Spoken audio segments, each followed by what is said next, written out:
So now Austria is potentially under threat of attack from Russia, and that obligates Germany, because it's a member of a triple alliance, to come to Austria's defense.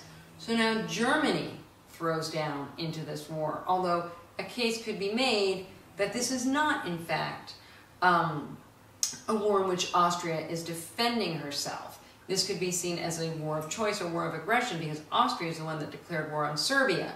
But nonetheless, Russia is mobilizing against Austria, but Russia hasn't necessarily declared war on Austria yet. So this is a question: was Germany right to declare a war on Russia in terms of the obligations of the Triple Alliance?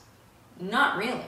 Now, Germany and Austria against Russia, that necessitates France, because of the Triple Entente, coming to the defense of Russia.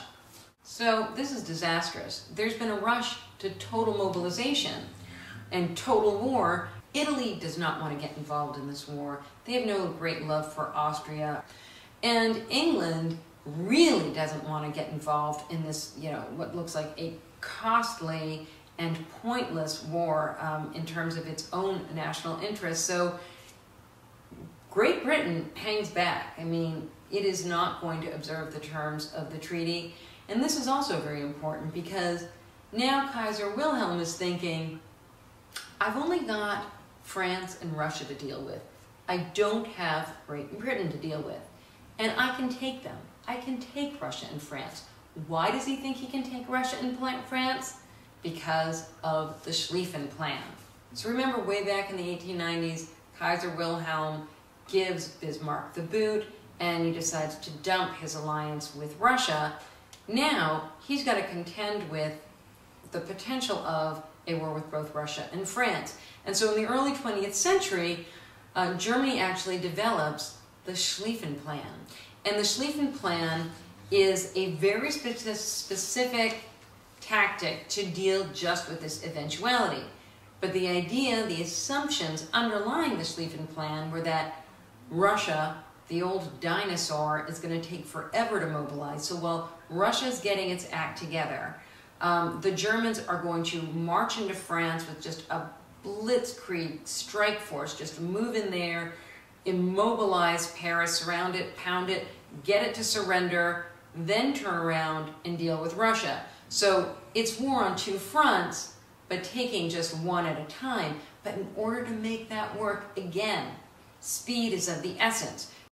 If you look at this map, at those little arrows representing the German advance, you can see that the major advance is going to come, descend from the north through Belgium.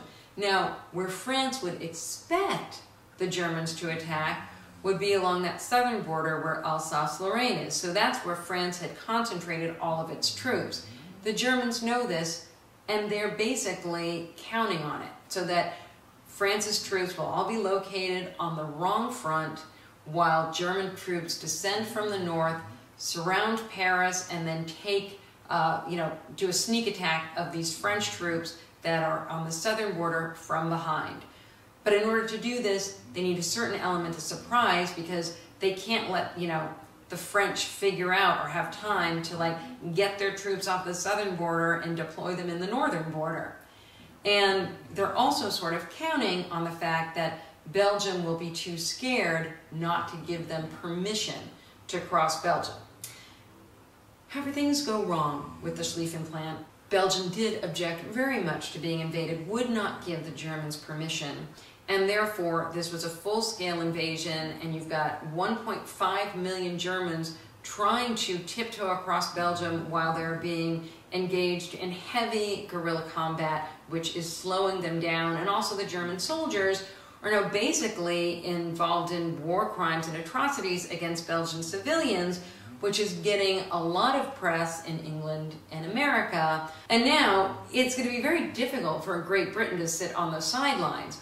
For one thing, there was a treaty Britain had signed, yes, another one of these treaties, in 1839 that obligated it to defend Belgium's neutrality.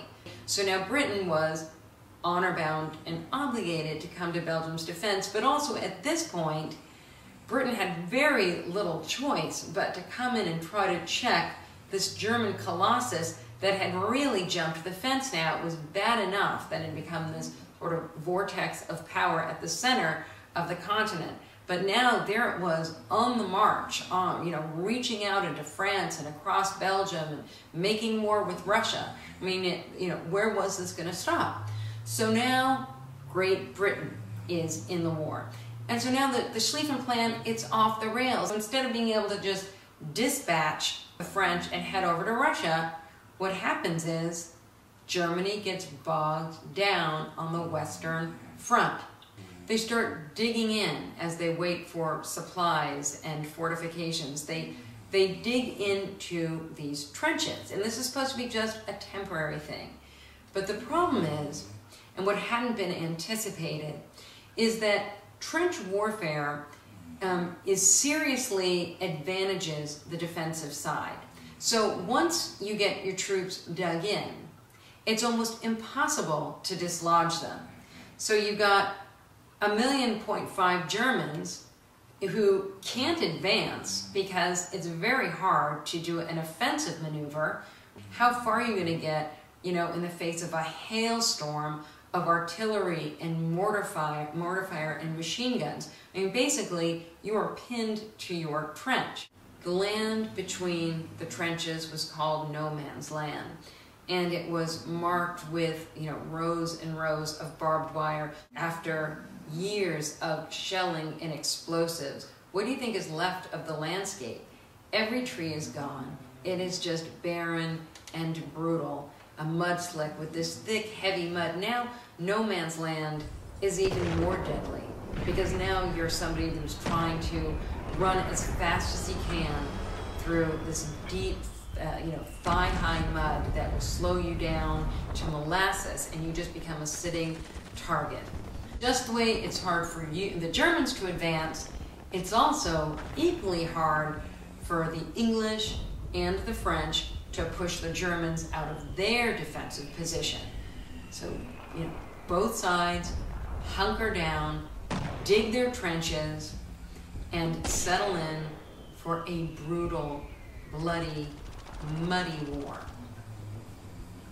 They can't be moved forward and they can't be pushed back, right? So the troops can only move laterally from side to side. So soon, literally, these trenches extend all the way from the English Channel, it's the north of France, all the way to Switzerland, right?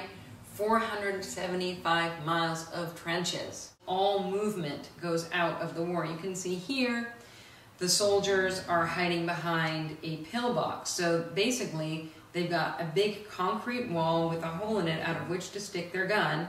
So they can just, as long as the supply trains keep coming with munitions, they can keep firing these guns. And can you imagine the fool that's going to walk out of their trench, with a heavy backpack and just his two little legs to carry him across the field, and you're going to run one of those bullets, just one of those bullets could kill you.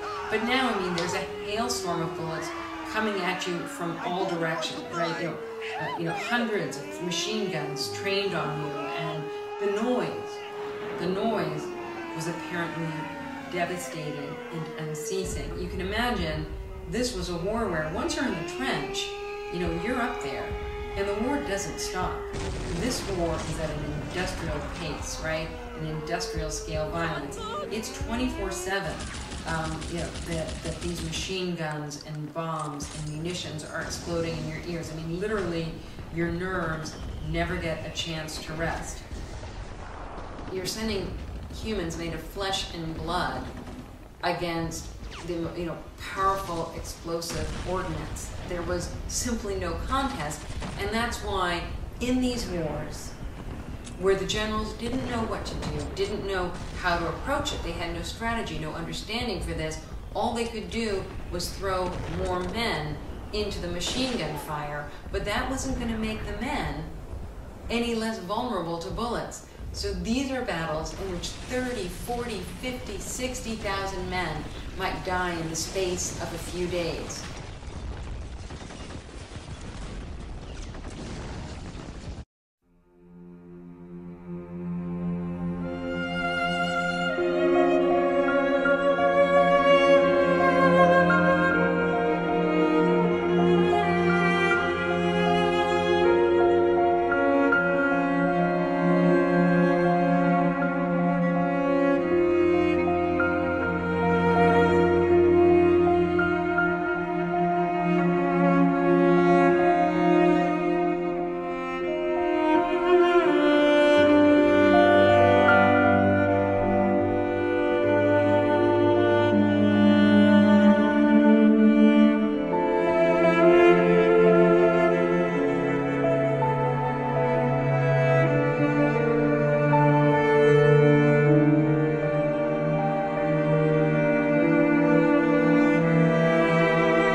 As violent as this war was, hundreds of thousands of young men volunteered to participate in it, and they did so with a tremendous amount of national pride. In the medieval era, only the aristocratic class got to participate in warfare, got to participate in government, but what nationalism means is that you, the people, are the government. You vote for it, you pass its laws, and now when it calls upon you, you must defend it. And so these were the patriotic notions that flood the hearts of these young men.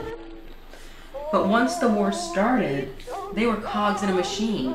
Hundreds of thousands of faceless soldiers fed into machine guns by generals who were miles behind the front lines, who did not understand the first thing about trench warfare tactics, and holed up in their hotels, thought they could solve the problem with more bodies and more bullets.